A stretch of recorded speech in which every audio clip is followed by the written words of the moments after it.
Hi, my name's Stephen. Hi, I'm April. This is the 3 Pi Squared ABA Business Leaders podcast, where we discuss topics on how to create and grow an ethical and sustainable ABA practice. Together, Stephen and I owned a 7-figure ABA practice that provided both clinic and in-home services. 3 Pi Squared has helped over 900 ABA practices start up and expand with our comprehensive products and services geared specifically to ABA. Now, let's get to the podcast. Welcome to ABA Business Leaders Podcast. I'm April. I'm Stephen. So today we're going to be talking about 3 things we thought would be easier having an ABA business. There's probably more than 3 things, but I narrowed it down to 3. So the first thing is building and leading a strong team. I don't think that I necessarily thought, oh, I've got that. I could build and lead a strong team. Check. I've got all the things.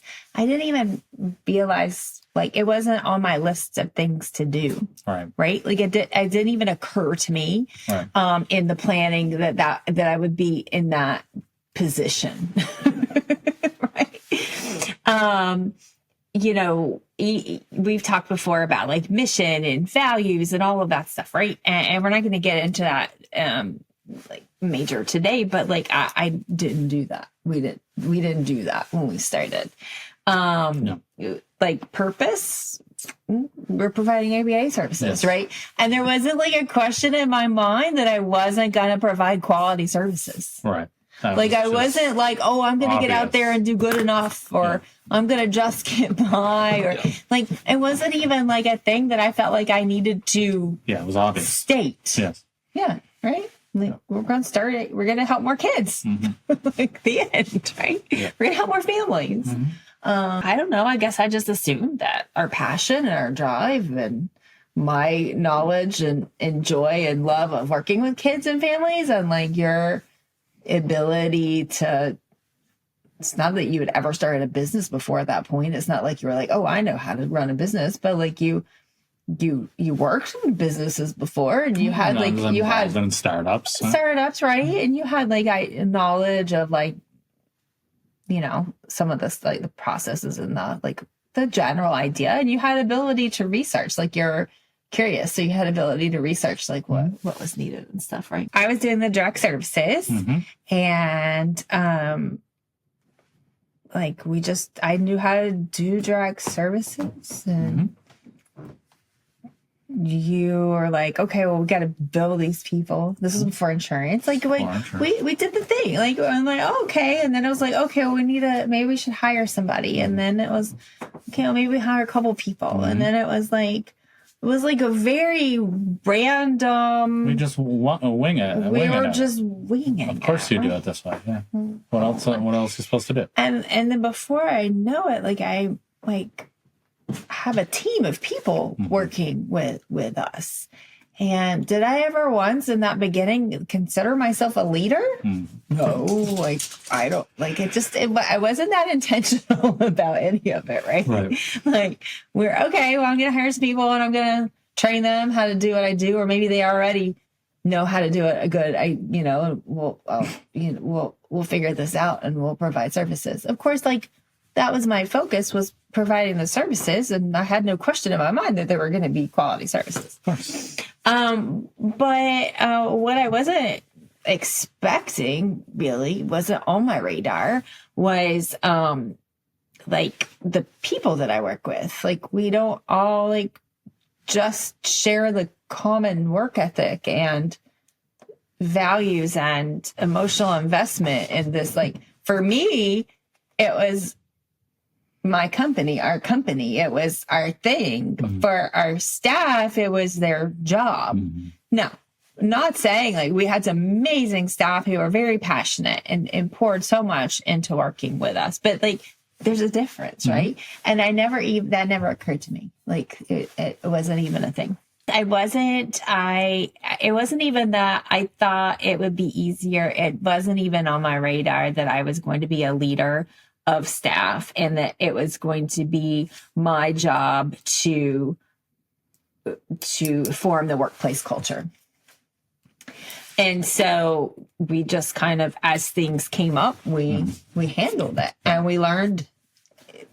Each situation came up, we figured it out, and we learned how to do it. And either we did it pretty well, and so then we continued to grow on that, or we realized that wasn't really the right way to handle that. How can we handle that differently next time? So, leading a team meant managing people, and not just like behavior plans, right? And training for the programs to run the programs of how to collect the data, how to interact with the parents. But like it was outside of that as well. And then I quickly realized how important it was to communicate the expectations. I think I assumed a lot in the beginning. I assumed a lot, and I paid for that, right? Like I found out pretty quickly that like I'm going to have to be more clear and direct. I think that over the years it grew over like a decade, course, right? But I started to, figure out what worked best, like how to communicate. And but I think the biggest thing though is that I didn't even go into it thinking things would be easier.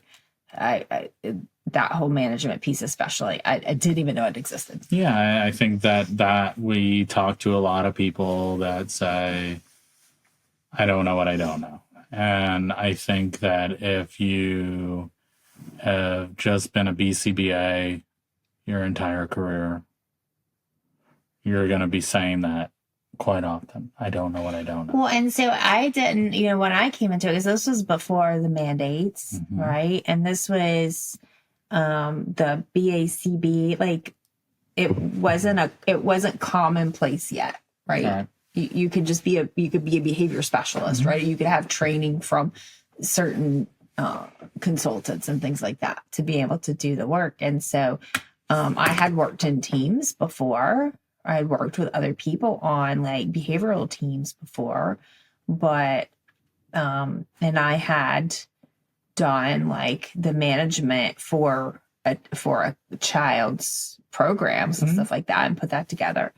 But I had never like been the supervisor in a case, and like that was years ago. And I feel like some BCBAs come into being a business owner and they have some experience of being a supervisor of techs, and then I think that there are some BCBAs who are like me, who come into this and they don't even have experience yet of supervising techs even. Sure. Right. So there's like it's like variety. Yeah. Yeah. But like, there's a difference when that, hey, if I have an issue with this parent, or I have an issue with this employee, or I can go to my director, or I can go to the owner and say, I got a problem. Right. But if you're the owner. But if you're the owner, that's it. It's over, right? Like you are that person. So that's just a different feeling. It just is. And so going into this, it's really, people say all the time, it feels lonely. Even to people that you're working with, they just don't understand it. Even I'm generalizing here, but even my husband doesn't know quite how it feels to have all of this weight and responsibility on me. So I think it's someone just comes to you with a question, right? And you're like, who's answering that? And then you realize, I'm the adult. I'm the one that has to make this decision. I don't know. And I remember one of my first BCBAs came to me, and she had like an important question. She asked, she said, how do we, what do we do for this? And I was like, I don't know. What do you think we should do? I was like, so there were a lot of those moments in the beginning as we were figuring it all out. I mean, we really grew quickly once the insurance mandates came in, right? So before then, you had a couple of years. Yeah, we had contracts with school districts and things like that, and private pay. Yeah. So we did get to kind of like, I guess, dip our toes in a little before we were hit by like all of the big things that you guys are dealing with today. So the next thing that I thought would be easier, there again, I don't know that I even put a thought into the fact that it would be easier, or even knew it was a thing. But when I look back on it, I can kind of have that perspective. Is setting boundaries and protecting my time. Because when I was in that first, year or 2 or 3, it was really once I had a decent sized team, right? We had multiple BCBAs. We had a lead BCBA. We had an in-house biller. We had, admin. We had, you were doing director of operations and all the things. And I was like clinical director and all the things. And I think it was at that point, and it was like all of a sudden I was sitting in an office in a clinic that we were in charge of, but this company that we owned, and all of a sudden, like, whoa, insurance had kicked in, right? Like we had contracts with insurance companies, and then it was, wow, okay, this is where we're at, right? And we had started our family, so we had a toddler, and it was, okay, how did I get here? Who am I? Where am I? But I was really feeling overwhelmed and stressed out. When I go back to try to relive that, I don't even remember how I felt. And so, like, I also didn't have the same emotional regulation skills that I have now too, to even, like, I just kind of like went numb and pushed through. Right. Yeah. So I can't even remember exactly what it feels like. So I was trying to kind of take myself back there to remember but I do remember, like, one day it was almost like I woke up and was like, where am I? What am I doing? We have a clinic. This is my office. I'm the owner person. Like, this is mine, like, owner person. Anyways, but what especially those first little bit, we had contracts with school districts, and we were working with, kids who are at risk from being removed from their families. And we had some pretty severe, behavior cases, and we had court order cases. And there was a little element of being on call that we had during those cases. And it was like, in my mind, there was no option to, like, we just had to go do. Right. Yeah. And then I think once I was at that point where we had, like, all the people and the staff, and we're in network with insurances, and we were learning all of that, but we had the dedicated people doing the dedicated tasks that, I recognized that I didn't want to be like an on-call person 24/7.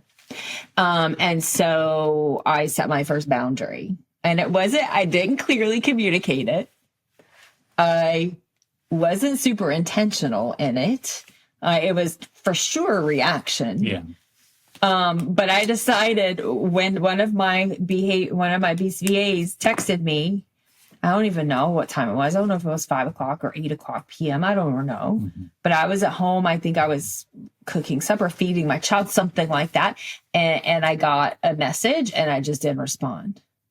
And and then the next day, it was like an afterthought of, oh, okay, yeah, I'm no longer, that BCBA came to me, and she was like, wow, you're really preaching what you tell us. Cause I had also been telling the BCBAs, like, you don't have to take phone calls from parents past a certain time. Like, we are no longer, cause we were shifting to, like, early intervention in home, like private insurance, and no longer with the district contract that we had, where we had to be more on call. So I was helping to shift my staff, to like my BCBAs, of like, no, it's okay. You don't have to answer these phone calls. You don't have to, like trying to reset their boundaries. And I was more intentional in that, but myself was not a bit on the radar. Anyways.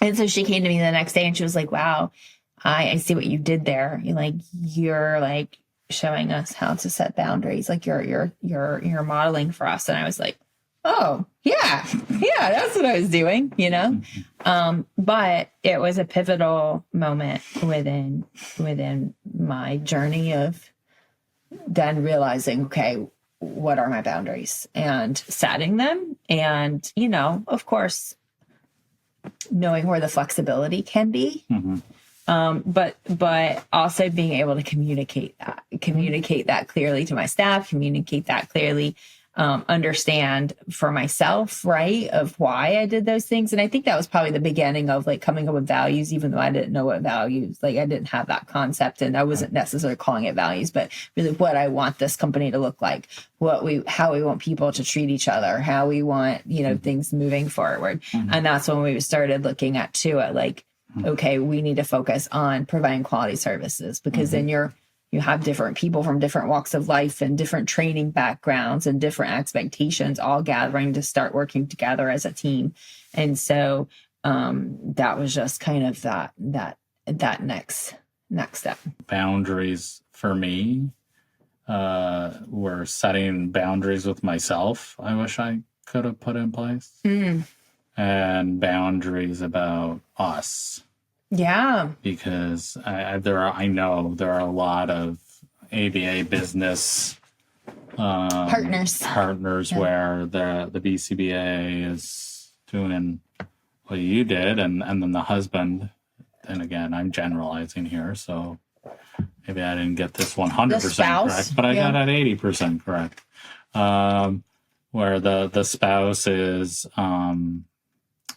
then taking on the admin and payroll and insurance and that kind of stuff, hiring and things like that. And so I think having really good boundaries on, okay, we can talk about work during this time, and shutting that down, I think would have been helpful for both of us. Like for me, certainly, but I think for our relationship, I think for most of the time we owned, even now, we still will just talk shop like all the time.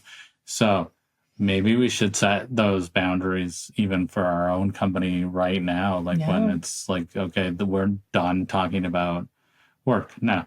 It's not like it's as crazy or critical as it was then, but like I would wake up in the middle of the night and just be having a panic attack about insurance. And did you get that check from Aetna? Right? Like I'd wake you up and you would join you would join me in the party. So I think that having boundaries, I think a lot, like especially when we started with insurance, we were still working out of our home, so that makes it way more difficult to have like, okay, now we're going to shut it off because, like the computer's in the frickin' downstairs office. I can just go down there and turn it on and do some work. So I think having an office where, we could shut things off, leave our computers at the office, I think that can certainly help with setting some boundaries. But I think that if you are starting or you are in the middle of it, I think just that would be very healthy to come up with some boundaries with your partner on, okay, when can we talk about these things and how do we address these situations where maybe you're more worried about something than I am, and how do you get what you need, and when can we shut off business partners and turn on spouse, married couple thing. I just, that is really hard to navigate, and marriage in itself with a kid and all the responsibilities and financial, blah, blah, blah. That's hard enough in itself, obviously, because I think the divorce rate's like, I don't know what, 50%. So, but when you add on that extra layer of like this is all the money we have, right? And now you're not just responsible for you and your family, but you have 20, 30 employees. You now have at least some responsibility for their families as well, right? And not to mention all the clients you work with. So there's just a lot of responsibility on top of what a regular marriage goes through. April and I are so honored to have Margin Keepers sponsor this podcast. Running an ABA business comes with its share of challenges. Managing clients, staff, insurance, the list goes on. One thing you shouldn't add to your stress, bookkeeping. That's where Margin Keepers comes in. They're specialists in ABA businesses, which means they understand exactly what we need. With Margin Keepers handling your finances, you can focus on what really matters, your clients and your practice's growth. They're more than just bookkeepers, they're lifesavers in the financial world of ABA. So for peace of mind and expert financial management, turn to Margin Keepers. It's a decision that will lift a weight off of your shoulders. Check out Margin Keepers at www.marginkeepers.com and see how they can help your business thrive. So having some really good boundaries on when we can talk about work, when we have to shut it off, I think could be helpful. And it's something that we just didn't have. I didn't even know that was a thing. Obviously, if I have a panic attack at 3 a.m. about Optum audit, then I'm going to be waking you up, right? Like that. What? There's no here. There's that's not even a question, right? It's kind of like you said, I didn't even know that I needed to be a leader. I didn't even know that I couldn't share my panic attacks with you, right? Like about work. It's so funny because when I was coming up with this idea and working through and creating it, what I thought would be easier, and it's kind of turned into well, these are things we didn't even know were a thing until we were in it, right? And there's so many things that fall into that category. Yeah. But there is this next one is what I thought would be easier, and I did recognize that it was a thing. Mm-hmm. So creating systems that work. I am pretty organized and I like categories. And even though I wasn't quite aware yet of clear, all the parts to clear communication when leading a team, I did understand and know I would need handbooks. Right. I was like, okay, I need handbooks. Mm-hmm. Some kind of guide, right? Because you do that when you go to work for someone, you get a handbook, right? Yeah, you get the you get some handbook, kind of you get something, right? And then handbook, exactly, it's some kind of rules or some things you have to follow. Mm-hmm. So I was like, okay, well, I based off of what I had in when I worked for other ABA companies. Okay, we need dress code, we need confidentiality. We need okay, how are we doing schedules? If people call out or ask for time off, what is that? And if the first couple of years, especially when we worked with some families in home, and especially some of these court ordered cases and things like that, we came across things such as weapons in the home and, even pets and, just how to deal with all of this, right? There again, people would come to by people, I mean my staff would come to me and ask me well, what do we do about this? And I'm right, well, I don't know. I guess, do we need a policy about this? And then, but it wasn't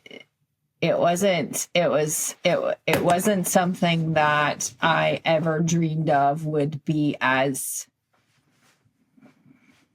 detailed and huge and overarching. And then as we were becoming in network with insurances, even back when they were starting, there were certain, it was still just as hard as some companies didn't tell you what you needed. And so we didn't even realize we needed some things for some companies. And then we started getting a couple insurance companies who were like, okay, well, to be a network with us, you need A, B, C, D, here's a list of things. Yes, and then we're Kaiser and Optum. Right. And then we were looking at those lists and we're like, oh, what does this even mean? Yeah. You know, on some of these things, we had to do our research and really dig in and look into it. And so that started the painstaking process of building what started as like probably an 8-page document into like hundreds and hundreds of pages and it's not just one handbook, it's multi handbooks. And so, That's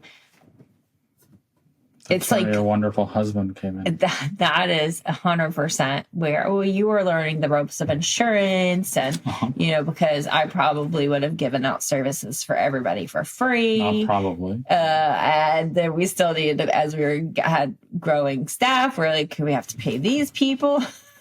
We need to also find some money for ourselves within this to pay our mortgage and our food, right? Like, I think we need childcare of some sort. Like, it's not going to really work out having our baby at work as we thought that we could do, right? But yeah, so Stephen said, okay, well, what is that? The aerospace, accreditation? What is it? The medical aerospace accreditation?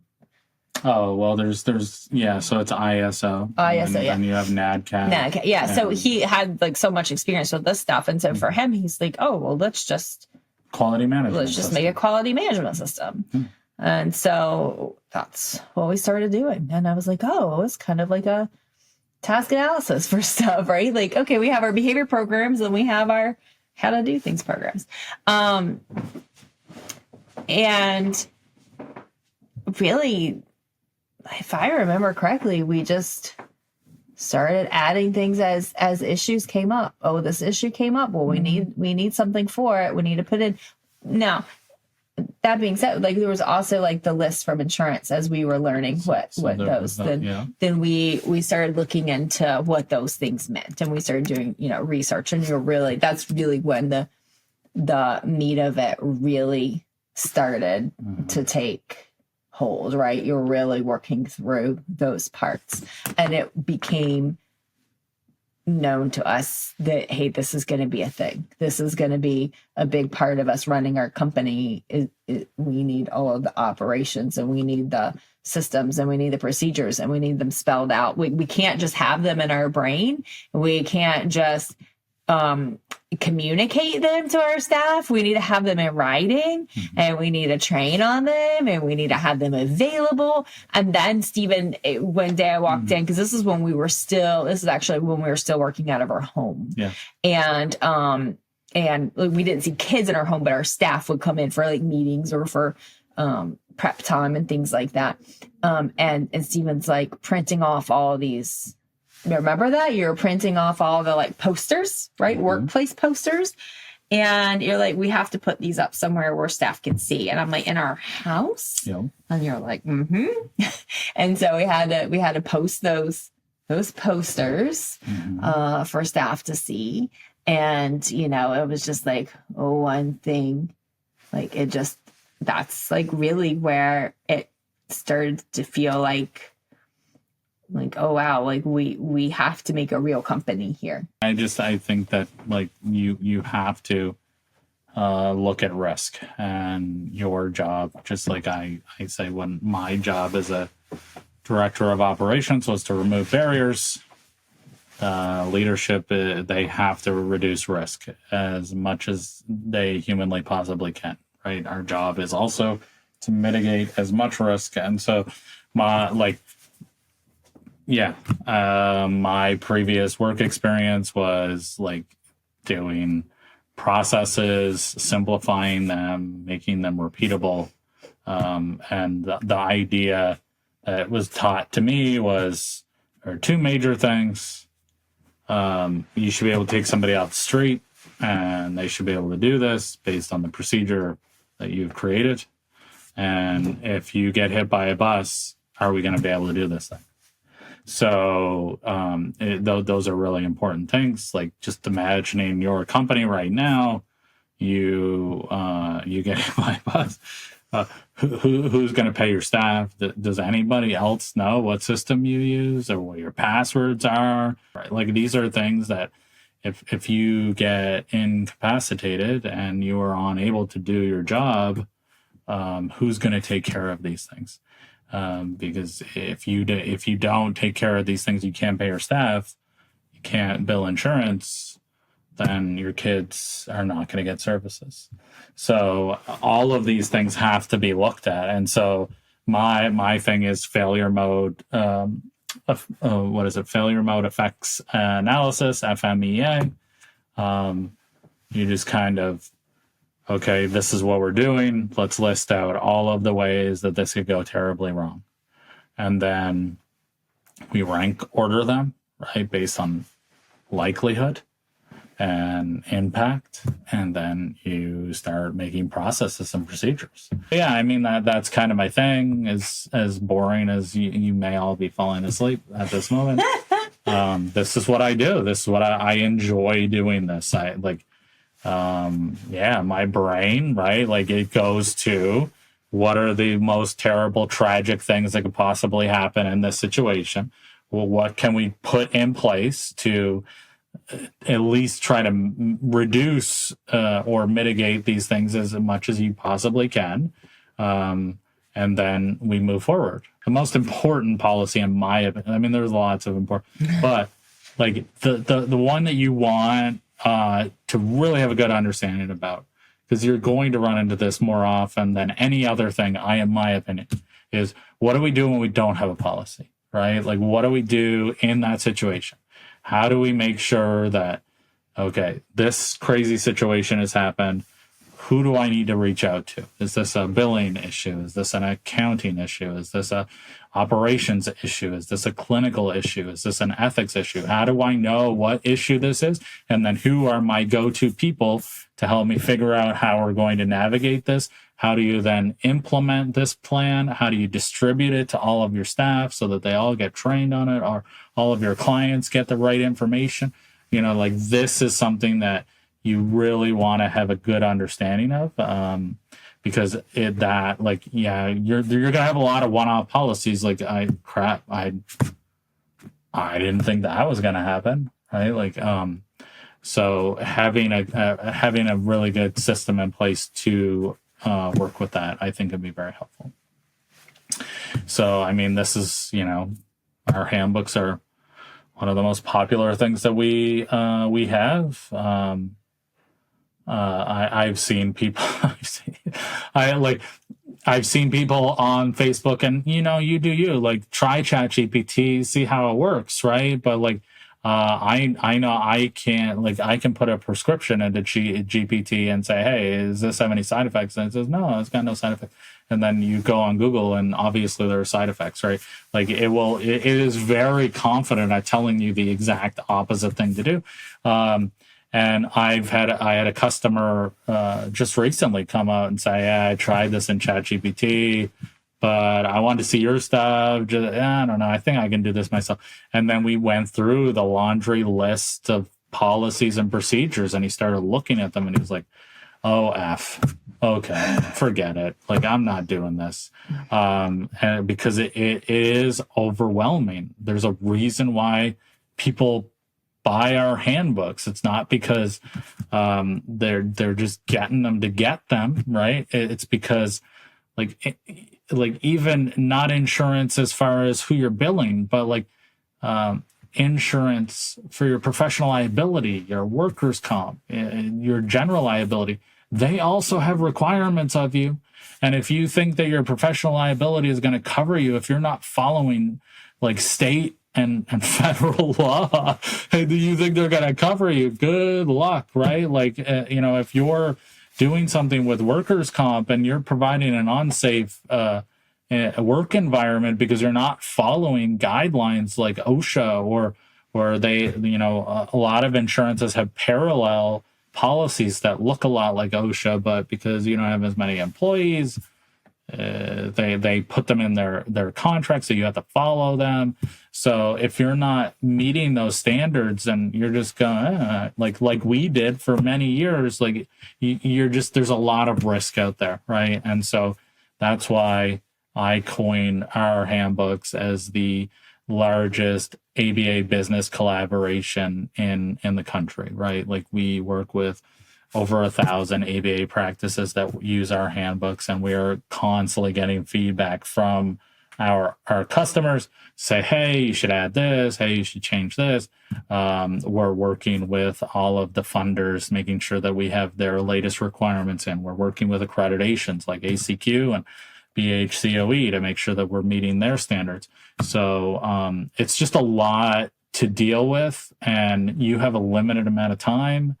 And that's I don't know. This turned into a sales pitch, No, which is it's fine. just how but it's just how we can help you guys, and that's part of what we're here for. And so we just like to communicate to you what all do we do that can help you, so that as a collaborative, as all together, we can help move the field forward and provide quality ABA services. And that's really like the main focus. Right. So, I mean, like we another example, we had another customer that like reached out and said, well, what, like they got our handbooks and they're like, well, what policies are really important? Tell me the really important ones. So I'll make those, but there's just too many. I just want the really important ones. And it's like, are you accepting Medicaid or are you accepting commercial insurance? Yes. Okay. Then they all are, right? Like you have to follow Fed regulations. You have to follow state privacy law, right? Like you just have to. You are a healthcare company. You need a quality management system, whether you want it or not. My hope for you would be that you want it, right? This is the idea behind a quality management system and all of these policies and procedures is to standardize things that can be standardized and allow for flexibility where the flexibility needs to be, right? But a lot of these systems can be put in place so that you are reducing the risk that is involved. And this is a very risky business, right? Especially working in home, with those people that, like, I mean, just some crazy examples is like not having a lock on the bathroom, right? Like what in the world?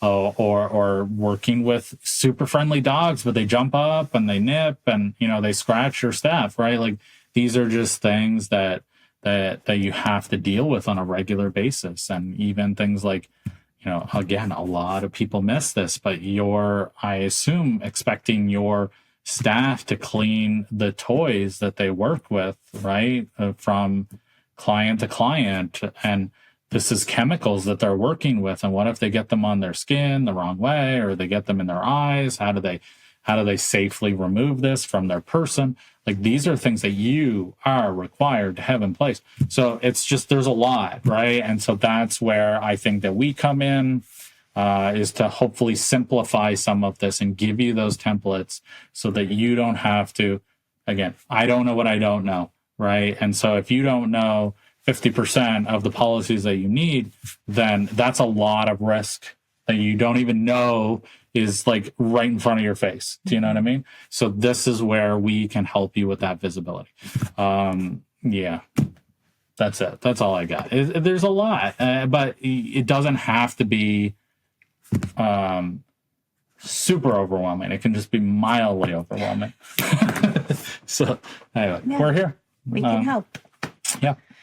All right. Well, thank you so much for listening, for taking your time out of your busy schedule and listening to what we have to say. And it's nice to know that you guys are out here. And if for that business leader who may be feeling overwhelmed today, just know that you're not alone. Yeah. We're here, but also there is an enormous community of amazing ABA business leaders who are great at collaborating and uplifting each other and supporting each other. So, come join us on ABA Business Leaders on Facebook or Instagram or LinkedIn. Yeah, we had a customer that wanted some help with Medicaid in Florida, and I reached out to some of our Florida customers yesterday. I'm shouting out our Florida customers. Yeah, thank you, Florida. Because we, like, within 10 minutes, I had almost 20 companies say, of course I'll help. All right. So yeah, that's awesome. That's my favorite part of what we do. So thank you for being a part of our membership or customers or fan base, whatever the frig you want to call it. I would appreciate you liking rating this and reviewing it. That's super helpful. But yeah, until next week, I guess we're done. See you next time. Later. Thank you for listening to our podcast. Hopefully it was helpful. If you would like to gain access to this entire video and actually our entire library of videos, please join our ABA Business Leaders membership. You can find that at www.3pisquare.com.